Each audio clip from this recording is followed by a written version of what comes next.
দেশের বিভিন্ন রাজ্যে বাঙালিদের উপর নির্যাতন সহ বিজেপির বিরুদ্ধে বিভাজনের রাজনীতির অভিযোগ তুলে শিলচরে বিক্ষোভ কর্মসূচি পালন করল তৃণমূল কংগ্রেস। এদিন শিলচর ক্ষুদিরাম মূর্তির পাদদেশে বিক্ষোভ কর্মসূচিতে বক্তব্য রাখেন সাংসদ সুস্মিতা দেব। সুস্মিতা বলেন, দেশের বিভিন্ন প্রান্তে বাঙালিদের উপর নির্যাতন চলছে। বিভাজনের রাজনীতি শুরু করেছে শাসক দল। নির্বাচনে যেসব প্রতিশ্রুতি দিয়ে বিজেপি ক্ষমতায় এসেছিল একটিও পূরণ করেনি বলে সুস্মিতা অভিযোগ করেন। মমতা বন্দ্যোপাধ্যায় আমাদের নেত্রী 21শে জুলাইয়ে ঘোষণা করেছিল যে বিজেপির বিভাজনের রাজনীতির বিরুদ্ধে আসাম প্রদেশ তৃণমূল কংগ্রেস বিভিন্ন বা প্রত্যেকটা জেলাতে একটা আন্দোলন করবে। আজকে শিলচর ছাড়া অন্যান্য জেলাতেও এই আন্দোলনটা শুরু হলো। আগামী দিনে আমরা এই আন্দোলনটা চালিয়ে যাব। অত্যন্ত দুঃখের ব্যাপার যে বিজেপি যা যা প্রতিশ্রুতি দিয়ে ক্ষমতায় এসছিল সেটা একটাও বাস্তবায়ন করতে পারেনি বলে আজকে বিভাজনের রাজনীতি করছে। বাঙালিদের যেভাবে হেনস্থা করা হচ্ছে দিল্লিতে, রাজস্থানে, গুড়গাঁওয়ে, ওদেরকে উলঙ্গ করে মারপিট করা হচ্ছে, সেটা আমরা ধিক্কার জানালাম এবং আমাদের নেত্রী সেটার বিরুদ্ধে আন্দোলন করছে।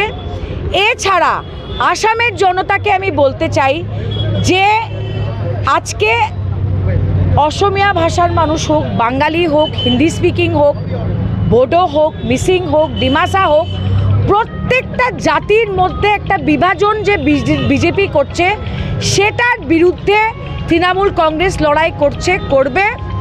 ইভিকশন করছে ইলেকশনের 6 মাস আগে ভোটের জন্যে। হিন্দু বাঙালিদের বলল কার দিয়ে আমরা নিরাপত্তা দিব, শুধু 2 জন নাগরিকত্ব পেয়েছেন।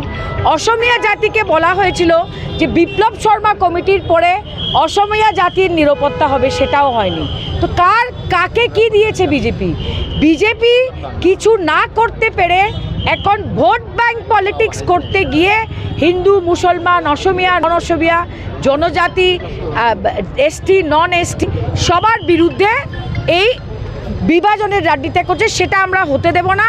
আমরা আসামের প্রত্যেক জেলাতে এই আন্দোলনটা চালিয়ে দেব। ভারতীয় জনতা পার্টি আসাম রাজ্যতে হোক বা যেখানেই হোক, দেশের প্রত্যেকটা রাজ্যতে একটা বিভাজনের সৃষ্টি করছে।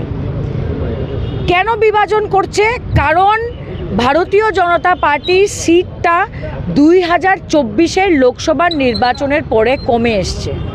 এখন ওরা বুঝতে পারছে যে যারা বিজেপিকে ভোট দিয়েছিল অনেক আশা নিয়ে, ওরা বিজেপির পাশ থেকে সরে যাচ্ছে। যখনই বিজেপির পজিশন, যখনই বিজেপির মাঠে সমর্থন কমে যায়, তখন বিজেপির কাছে একটাই রাস্তা থাকে, বিভাজনের রাজনীতি। আজকে উচ্ছেদ করছে আর মুখ্যমন্ত্রী বলছে যে 1971-এর আগে যারা এসছেন আপনাদের আমি জমি দিব। আবার বলছেন যে আসামের ডেমোগ্রাফি বদলে যাচ্ছে মাইনরিটি কমিউনিটির মানুষের জন্যে। তো আমি আসামের মুখ্যমন্ত্রীকে জিজ্ঞেস করতে চাই, ডিলিমিটেশনের পরে আপনি আসামের নাগরিকদের, ভারতবর্ষের নাগরিকদের বলেছিলেন ডিলিমিটেশনের পরে আর কোনো রকমের ডেমোগ্রাফি নিয়ে চিন্তা নেই। তো এখন উনি ডেমোগ্রাফি নিয়ে কেন চিন্তা করছেন?